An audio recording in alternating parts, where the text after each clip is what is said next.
Our story begins with Alice, a seemingly ordinary housewife in the picture-perfect town of Victory. But as we're about to find out, nothing in Victory is quite as it seems. Picture this.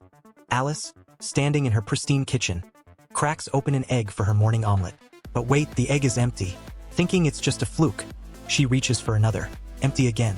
In a moment of disbelief, she frantically goes through the entire carton. Each egg as hollow as the last. It's as if reality itself is playing a cruel joke on her. But folks, that's just the appetizer to the main course of weirdness.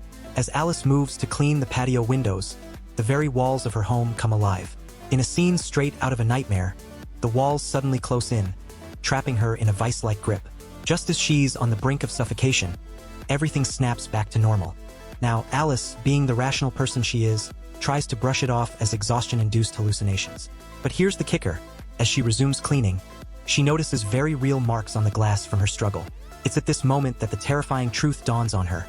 What she experienced was no hallucination. As Alice grapples with these strange occurrences, her mind wanders back to a peculiar incident when she first moved to Victory. Picture this. A grand welcome party, the air buzzing with excitement, and every face beaming with joy. Well, almost every face. Enter Margaret, the lone voice of dissent who dared to utter the chilling words, "We shouldn't be here," but her warning fell on deaf ears, dismissed as the ravings of a mad woman. Because we're about to dive into the too-good-to-be-true world of Victory, California. This isn't just any town, folks. It's a 1950s desert paradise, meticulously crafted by the charismatic Frank.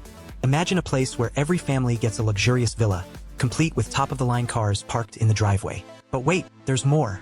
The men are handed high-paying jobs on a silver platter. Sounds like the American dream on steroids, right? But as with all things that seem too perfect, there's a catch, or in this case, two. First, all men must work for Frank's company, reporting daily to the mysterious headquarters. And second, the northern desert is strictly off-limits. Break these rules, and you're in for some serious, unspecified consequences. Life in Victory runs like clockwork. Every morning, it's the same routine. Wives bid farewell to their husbands as they drive off to work. Then, it's time for the ladies to tackle their day. But don't picture anything too strenuous. We're talking light housekeeping, cooking, and cleaning. After that, it's all leisure all the time. Now, let's take a closer look at the seemingly idyllic town of Victory. Picture a small but lavish oasis, where every luxury is at your fingertips. It's like a never-ending resort, with entertainment venues, gourmet restaurants, and cocktail bars galore. The women of Victory live like queens, indulging in a lifestyle most can only dream of. But here's where things get interesting, folks. Every day, as the sun begins to set and the men prepare to return from their mysterious jobs, the women gather for a rather peculiar ritual. Led by Shelley, the wife of the enigmatic Frank and leader of the ladies' group, they participate in a mandatory ballet class. Now, you might be thinking, what's so strange about that? Well, the purpose of these classes isn't just for fitness or fun. Oh no, it's to ensure these women maintain perfect figures to, please their husbands upon their return. And let's just say, the nights in Victory are as steamy as the days are long. However, not everyone in Victory is living the dream. Enter Margaret, our wild card in this perfect deck. About a month ago, she did the unthinkable. She broke the golden rule of Victory. In a desperate act, she attempted to flee through the forbidden northern desert, her young son in tow. But when Frank's men finally caught up with her, the boy was nowhere to be found. Since then, Margaret has become a changed woman, and not for the better. She wanders the streets of Victory, a shadow of her former self, ranting and raving to anyone who'll listen. Her message, that Victory is nothing but an elaborate hoax, a gilded cage trapping them all. She urges her neighbors to flee while they still can. But here's the kicker, no one believes her. The other residents of Victory brush off her warnings, dismissing them as the ravings of a grief-stricken, mentally unstable woman. Behind closed doors, they whisper and speculate, attributing her behavior to the trauma of losing her child. Buckle up, folks, because Alice's curiosity is about to take us on a wild ride. Unable to shake the feeling that there's more to Margaret's story, our intrepid housewife decides to do some investigating of her own. One seemingly ordinary morning, she throws caution to the wind and hops on a bus headed straight for the Forbidden North. As the bus rumbles towards its destination, Alice finds herself in an eerie situation. Passengers mysteriously disappear at each stop until she's left alone, like the last survivor in a horror movie. But that's just the beginning of the weirdness. Suddenly, A bone-chilling sound cuts through the air. Alice looks up to witness a terrifying sight. A damaged plane, trailing smoke, plummeting into the depths of the desert. Talk about wrong place, wrong time. But when she tries to convince the bus driver to help, he's having none of it. With fear etched on his face, he warns Alice about the forbidden zone and refuses to budge. But our Alice isn't one to back down easily. Ignoring both the driver's warnings and the ominous signs, she steps off the bus and into the unknown. As she ventures deeper into the desert, things get curiouser and curiouser. The crash site? Empty. Not a scrap of wreckage in sight. Instead, she's surrounded by an eerie, deathly silence that would make even the bravest soul shiver.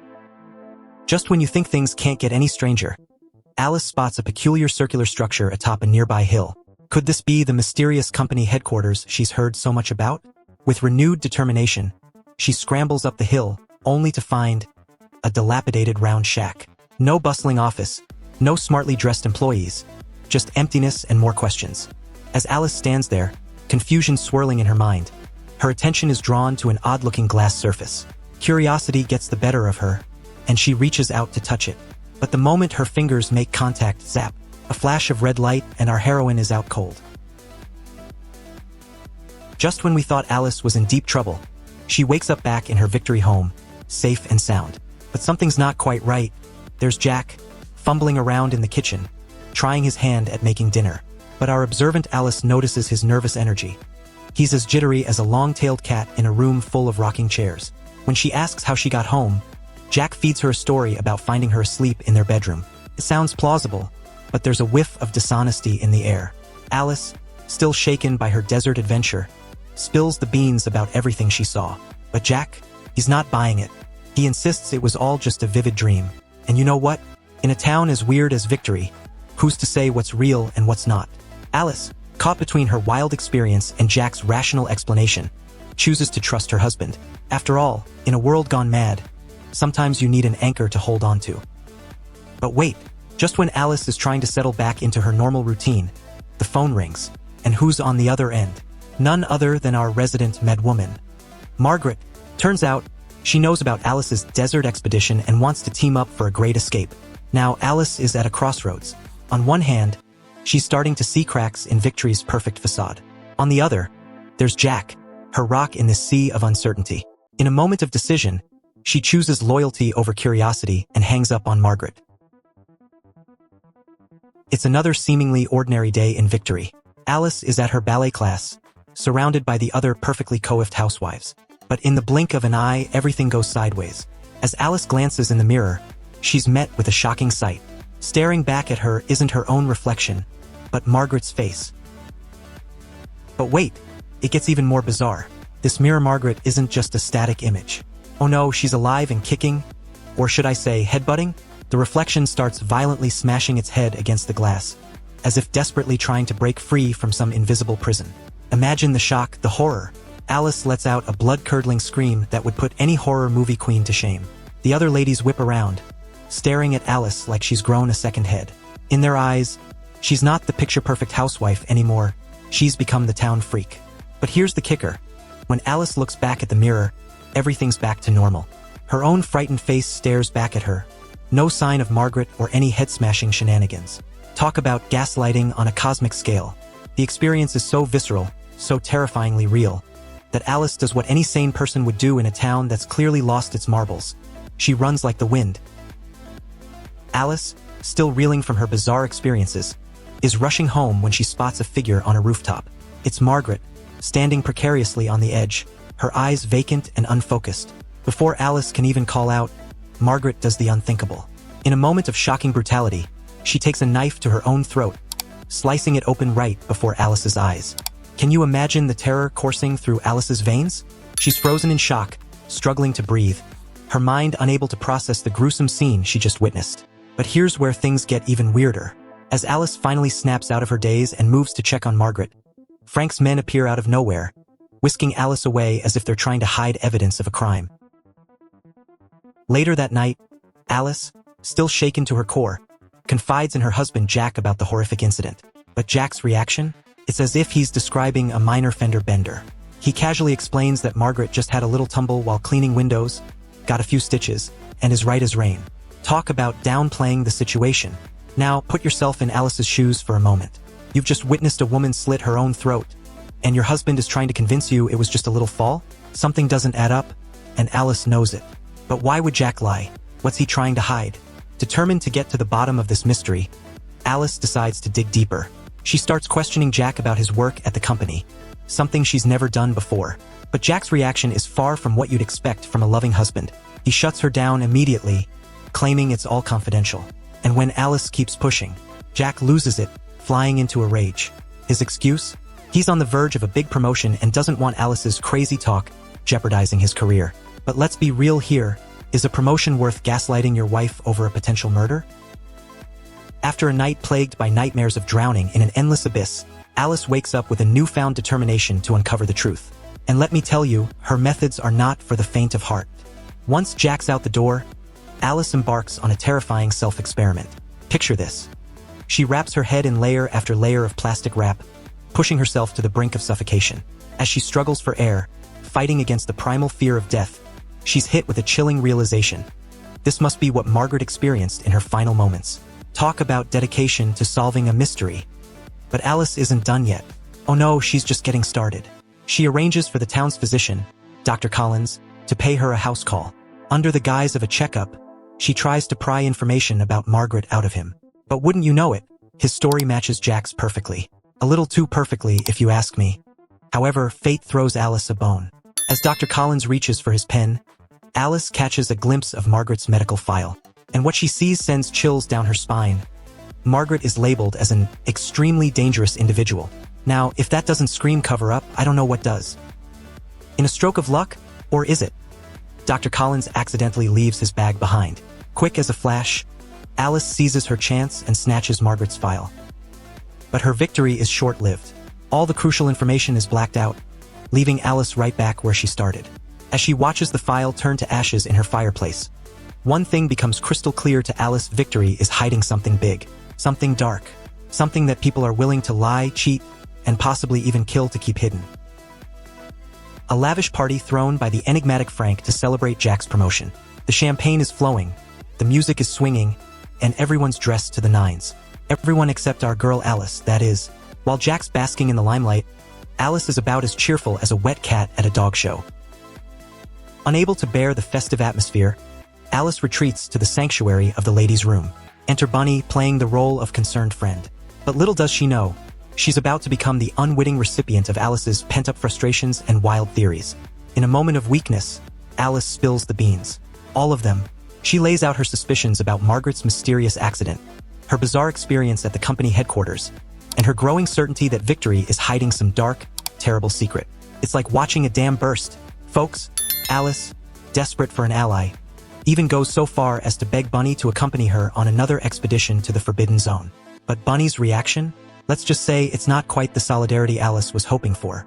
Instead of support, Alice finds herself on the receiving end of Bunny's skepticism and judgment. In Bunny's eyes, Alice has just joined Margaret in the certifiably bonkers club.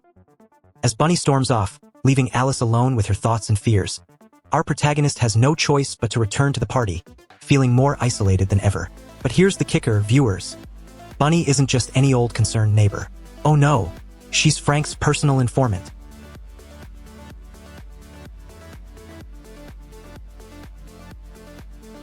Alice and Jack's home, filled with the creme de la creme of Victory Society. But while everyone's busy with small talk and cocktails, Frank makes his move. He corners Alice in the kitchen, dropping a bombshell. You didn't believe Margaret? Why should anyone believe you? Ouch! Seems Bunny's loose lips have sunk Alice's ship of secrets. But our girl Alice? She's not backing down. Oh no, she's doubling down. As dinner is served, she plops herself right across from Frank, staring him down like a gunslinger at high noon. And then, she drops not one, not two, but 3 atomic questions on the unsuspecting guests. First up, where are you all from? Surprise, surprise, everyone's from Philadelphia. Coincidence? I think not. Next, how did you meet your partners?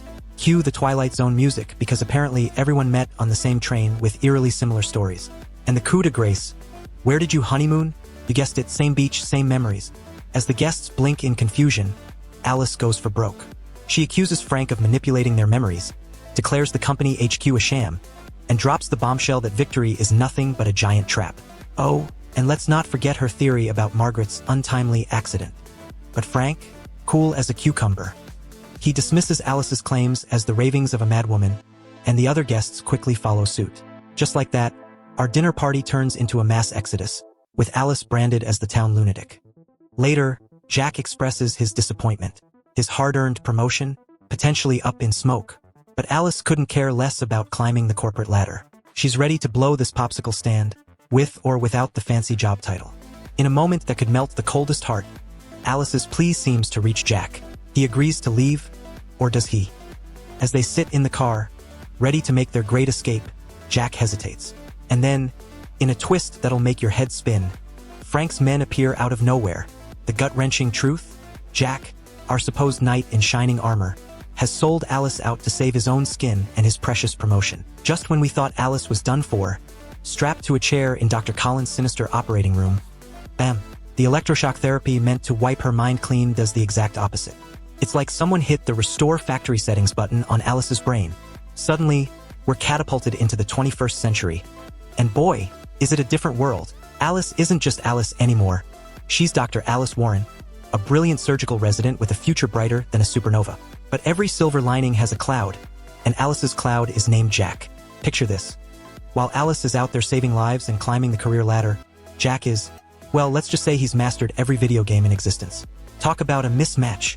Alice is running on fumes, too exhausted to even think about intimacy, while Jack's feeling about as wanted as a screen door on a submarine.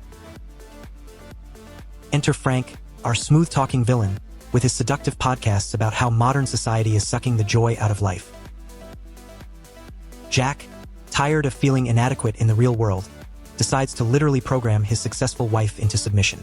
He drugs Alice, straps her to a bed like some twisted sci-fi experiment, and hooks her up to this nightmarish system. Turns out, this picturesque 1950s paradise is nothing more than an elaborate virtual reality simulation. Think The Matrix meets the Stepford Wives, with a dash of Black Mirror, thrown in for good measure. Here's the sick twist. Victory Project is a playground for men who couldn't cut it in the real world. In this digital dreamland, even the most hopeless couch potato can transform into a suave, successful alpha male. We're talking luxury cars, sprawling mansions, and here's the kicker. A perfect wife whose sole purpose is to cater to her husband's every whim. Talk about a narcissist's paradise. Now, here's where it gets really messed up. Remember how the men in Victory leave for work every day? Well, in reality, they're logging out of the simulation to work real jobs. Why? To pay for keeping their wives trapped in this virtual prison. Talk about adding insult to injury. Remember that mysterious company headquarters on the hilltop? Turns out, it's not just some fancy office building. It's the exit door to this whole sick charade. That's right. It's the one and only way for these men to log out of their twisted fantasy and wake up in the real world. No wonder Victory has more keep out signs than Area 51. And get this, once the workday in the real world is done, these guys just log right back in for some quality time with their virtual wives. Talk about living a double life. Now, you'd think that with Alice remembering everything, she'd be home free, right? Wrong. Dr. Collins, playing the role of memory-erasing boogeyman, performs his twisted magic and poof, Alice is right back to being the perfect, clueless 1950s housewife. So here we are, back at square one. Alice's day is a broken record of retro domesticity. Wave goodbye to Jack as he goes to work, aka logs out. Dust and vacuum that perfect little house. Jiggle and wiggle at ballet class. Sip martinis and wait for hubby dearest to return. Alice, the perfect housewife, is preparing dinner for her husband. It's just another day in paradise, right? Wrong. Suddenly, she's hit with a darkness that goes beyond her vision. As she collapses to the floor, it's as if a dam has burst in her mind. All those carefully erased memories, they come flooding back with the force of a tsunami. Jack, seeing his wife in distress, rushes to comfort her. But this isn't the docile Alice he's grown accustomed to.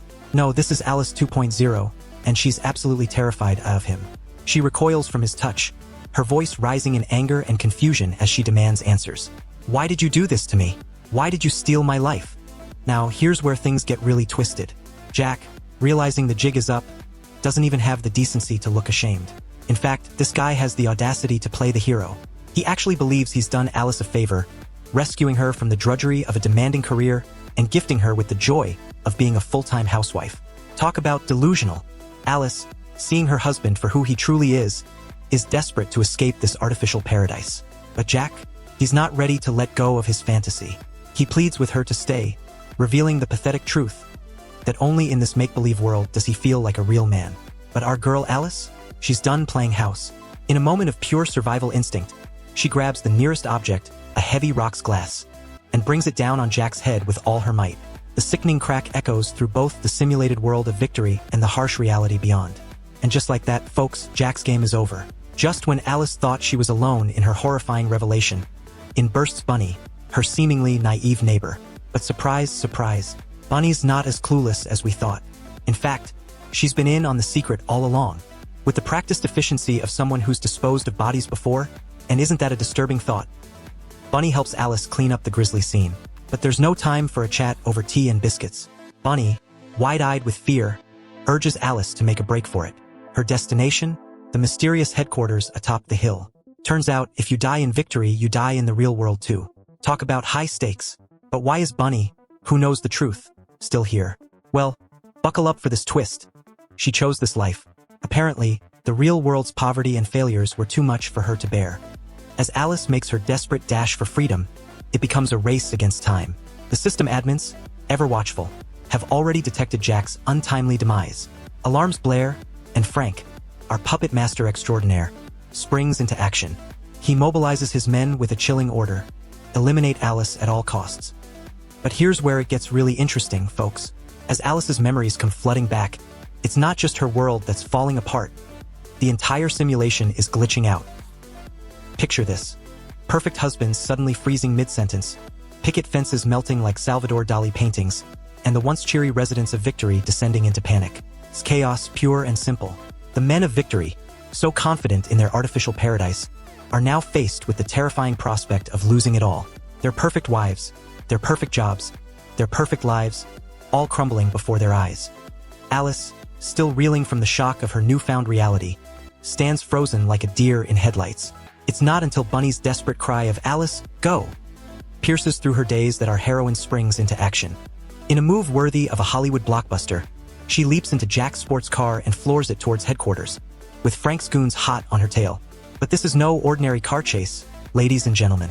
As Alice nears her destination, Frank's men attempt a classic pincer move, while Dr. Collins swoops in from the front, boxing her in like a rat in a trap. It looks like game over for our girl, doesn't it? But wait. In a maneuver that would make even the fast and furious crew jealous, Alice slams on the brakes, causing her pursuers to crash into each other in a spectacular display of mettle and mayhem. Talk about a clutch play. Meanwhile, Frank receives news of Dr. Collins' demise and realizes the jig is up. But before he can even process this, his wife Shelley, now fully aware of the truth, decides it's time for a changing of the guard. In a twist nobody saw coming, she plunges a knife into Frank's gut, effectively ending his reign and seizing control of Victory. But Alice's journey isn't over yet. Her car gives up the ghost halfway up the mountain, forcing her into a desperate footrace against Frank's men, who are swarming up the slopes like determined ants. It's a heart-pounding sprint to the finish line. In a nail-biting climax, Alice reaches the system exit just moments before her pursuers. As she places her hands on the exit point, she's assaulted by a barrage of disturbing images mixed with visions of her real-world self. The last thing we hear is Alice gasping for air as the screen fades to black, leaving us on the edge of our seats. And there you have it, folks. Don't forget to like, comment, and subscribe for more thrilling film recaps. Until next time, this is your host signing off, reminding you that sometimes the perfect life might just be too good to be true.